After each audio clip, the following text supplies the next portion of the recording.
Hey everybody, my name is David Chuddick with Parallel Financial, and we have Peyton Hoppus with us today. And we wanted to have a conversation about how much money should I put in my 401k plan? Hey Peyton, how are Mm, you? Good, David. Thanks, chatting. Glad we could talk about 401ks and investments. Yeah, so I've had some clients really want to jump in and put 15, 20% of their salary into, and we're talking about people in their 20s and 30s. What have you seen as far as have you been asked how much money you should put in the 401k, and what are Mm, thinking points sure. for how much money you should be putting in your 401k per paycheck or per year? Yeah, that's a great question. We get it a lot. I've got two thoughts on that. So they apply to everybody. So there's usually three people in the workforce. You've got the folks starting out in their early 20s. You should take free money if there's a match at your 401k level. So whatever they 3% in, you get 3% match. That's free. That's first step. That applies for everyone. So that's good advice. The second phase is mid-career, where maybe your income's at a point where you might be earning the most you're going to earn, or you're close to it, or you have substantially increased your income.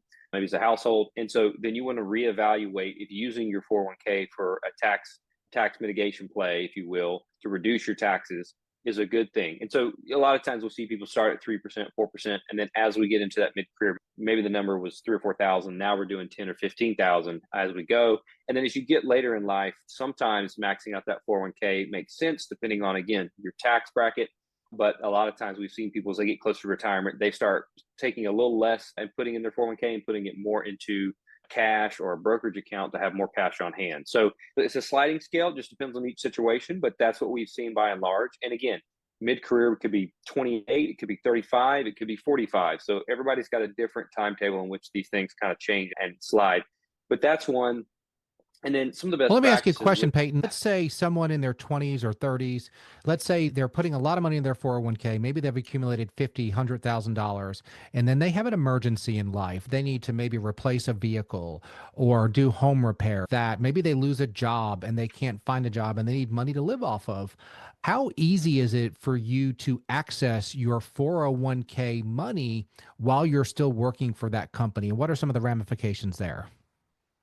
Yeah, so there are options for hardship if you have a 401k and you need to use it. Again, it's very restricted, so that's not going to fit for a lot of people, to be honest with you. But by and large, what we have seen again with my clients you work with, David, we're typically, again, take the free money and then let's start playing the tax game. So sure, you can max it out, and that gets me to the tax bracket, and so it's doing the most damage from a tax perspective in a good way. Then we would start there. But what we've seen overall, what I have seen as a trend is people talk about retirement and Roths and 401ks, but they don't talk about the needs that are coming up. Don't put money in checking and savings for 5 years to pay for a renovation on your home. That's just going to eat, inflation is going to eat that, and the purchasing power is going to decrease. But what we have seen, or what we're starting to see, is people starting to get more and more on board with doing brokerage accounts. And so if you put all your money in a brokerage account from day one, you would have a lot of access to cash.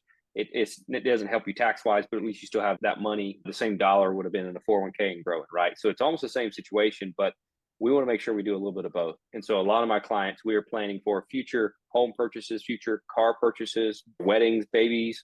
We're planning on paying for those out of a brokerage account, and we're going to invest for the foreseeable future. And then when those things come up, we'll reallocate the account. So that's two ways that I've seen people use 401ks, and a couple different ways to make it benefit you. You can reach me at Peyton at parallelfinancial.com. You can also find us on the Parallel Financial website. And myself and there are sitting pretty on there, and you can reach out to us that way. Let's make sure that we're making our financial decisions purposefully, not by default. We'll see everybody next video. Appreciate it.